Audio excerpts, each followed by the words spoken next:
feel like she needs sparkles. She needs glitter.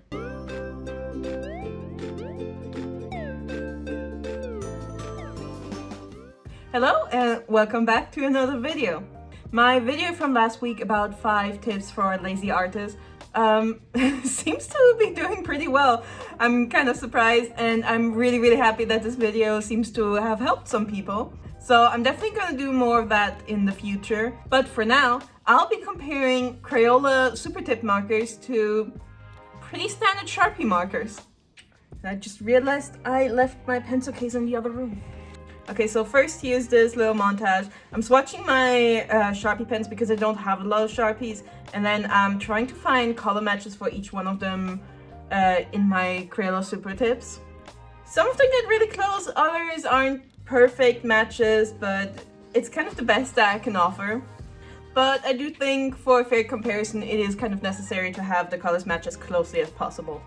Alright, so in order to test and compare these pens to each other, I'll be drawing a picture and then I'm going to cut it in half. Not literally, but it will be split in half. One half will be colored in with the Crayola markers and the other with the Sharpies.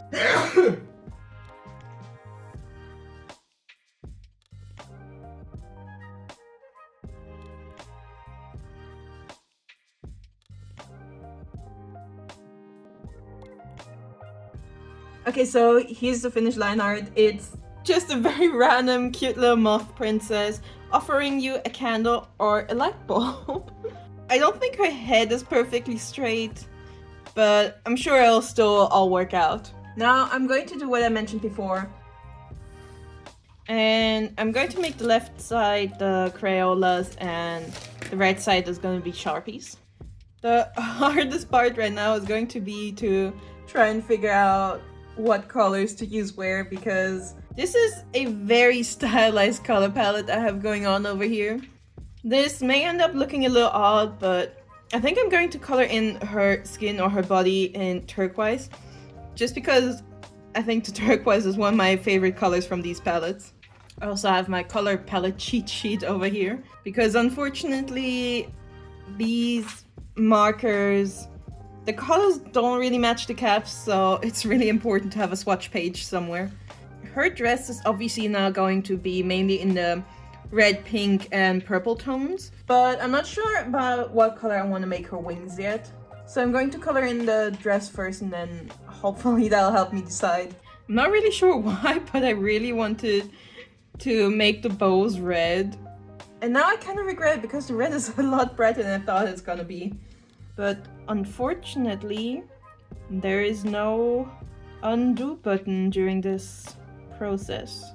As a kid, I didn't grow up using Crayola markers. I think for me the standard were either those really cheap double-ended, no-name branded markers that you'd basically still find in like dollar stores and things like that. Either that or the more expensive version, which were these Stabilo point something markers that I feel like every kid in school had in Germany. And honestly, those Stabilo markers are really amazing. But the color choices are a little odd and they're not light fast, but I'm pretty sure neither is Crayola. I only started using Crayola products in general after I started watching more art YouTube videos. And there were so many videos of so many people talking about Crayola products, mainly the markers, and I really wanted in on the fun, so I ordered my first set and I immediately fell in love.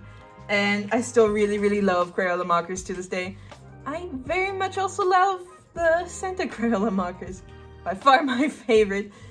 Since I still had so many colors left over, I did decide that her dress is going to be pink and red, but I'm gonna save the 2 purple colors for the wings, which is what I am drawing in now.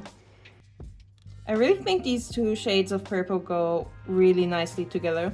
Now that I have the flat colors down, I am also going to go back in and actually shade this picture.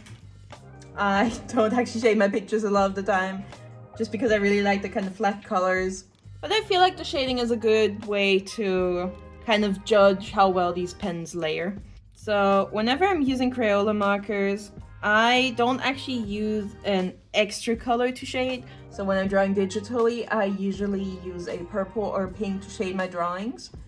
But when I'm using pens like Crayolas, I tend to just go over areas with the exact same color. So like right now, for the skin, in order to shade it, I'm just using the turquoise again, instead of like picking up one of the purples. Just because I don't think that Crayola markers mix very well. If I go over her turquoise color with a purple or pink pen, it's probably gonna look pretty awful. However, if I were using like my Copic markers, the results tend to end up looking a lot better. I haven't used my Sharpies in a really long time, so I don't actually remember how well they do in this aspect, but I am curious to see. So I do love my Crayola markers very, very much, but one thing that I do have to point out is because they are water-based markers, if you start layering them, they tend to dissolve the paper that you're drawing on. And the sketchbook that I'm using right now has some really nice quality thicker paper, but if this was just normal printer quality paper, I would probably already have little bits of paper flying around everywhere, which is a very unfortunate downside, not just to Crayola markers, but like just water markers in general. Okay, so this is the Crayola side done. The Crayola side does look a little messy, mainly in the areas where the pens overlap. But that's pretty normal, that's just to be expected when you're using pens like this. But in my memory, despite being alcohol markers, Sharpies also used to do that. But then again, like I said earlier, I haven't used Sharpies in probably a few years. So let's see if my memory is correct or if they're gonna do a better job. Once again, I'm going to start off by coloring in the skin. The first thing I'm noticing is that the tip of the Sharpie marker is a lot scratchier than the tip of the Crayola markers. So far the Sharpie is definitely going on a lot more smoothly, though it is still a little splodgy. I color matched the Crayolas to the Sharpies, so it feels kind of unfair to compare the colors of the two to each other, but so far I actually prefer the Sharpie colors, especially the turquoise. I like how the colors are a little lighter, and again this is kind of just an issue because of the whole color matching thing. Okay, I think I just completely failed trying to color match this Sharpie blue. That is not even close. Just like with the Crayola markers, I never actually owned Sharpies until I watched a bunch of people on the internet raving about how great they are. And because at the time I was super duper into pastel color palettes, I bought 2 sets of like pastel Sharpies, or I think at least that's how they were advertised. I've had this conversation multiple times where once people find out that I actually own a whole bunch of alcohol markers, they sometimes get confused as to why I would choose to draw with water-based markers like my Crayolas. And really the thing is that alcohol markers, and especially more of the pricey ones, they kind of fill me with quite a bit of anxiety. Not just because of the price of them, but see, if I want to avoid streaking with alcohol markers, I have to be kind of fast when I'm coloring in stuff, because once the ink has dried and then I go on top of it again, the layering will be pretty noticeable. And when I use water-based markers, they will layer and streak no matter what, so I might as well just take my time. Also, you know this amazing feeling you get when you finish a sketchbook? I kind of get the same when I finish one of my markers, or pretty much any art supply, but mainly my markers. It's like, yes, look at me, look at how much I've been drawing.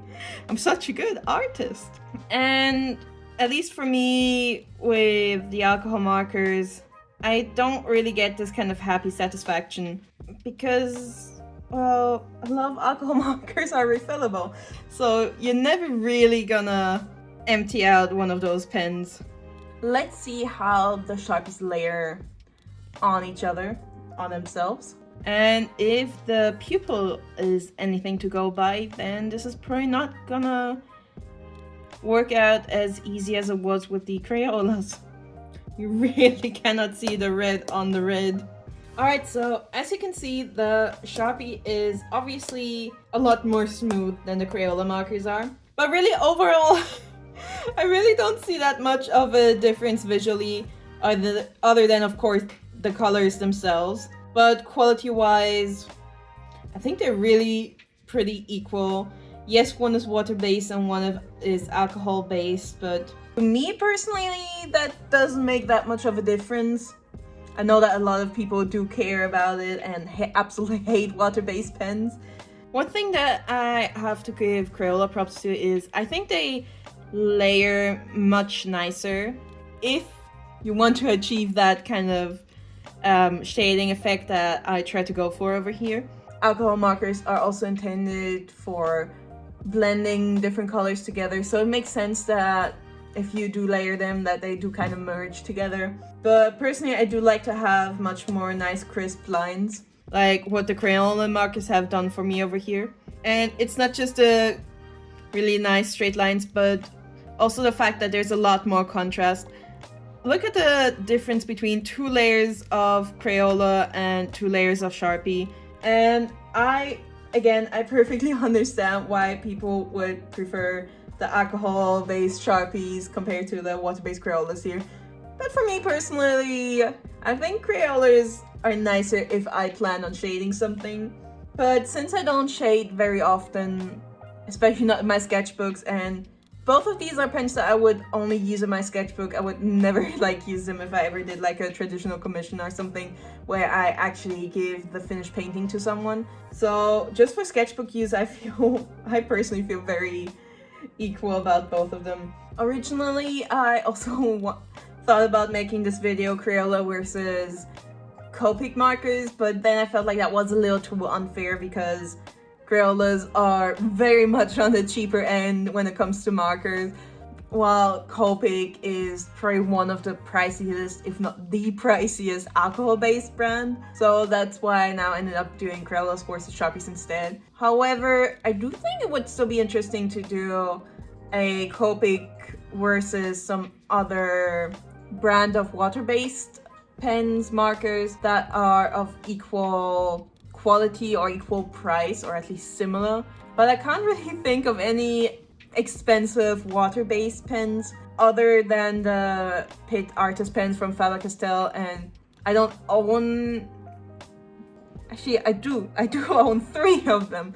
I'm not really sure if only using 3 colors would be an interesting comparison. Anyway, this is my cute moth girl. Again, left is Crayola, right is Sharpies. And thank you so much for watching this video. It really means a lot to me, and I hope you're gonna have a wonderful weekend. Also, before you leave, maybe consider to, like, comment, subscribe. Thank you in advance. Goodbye!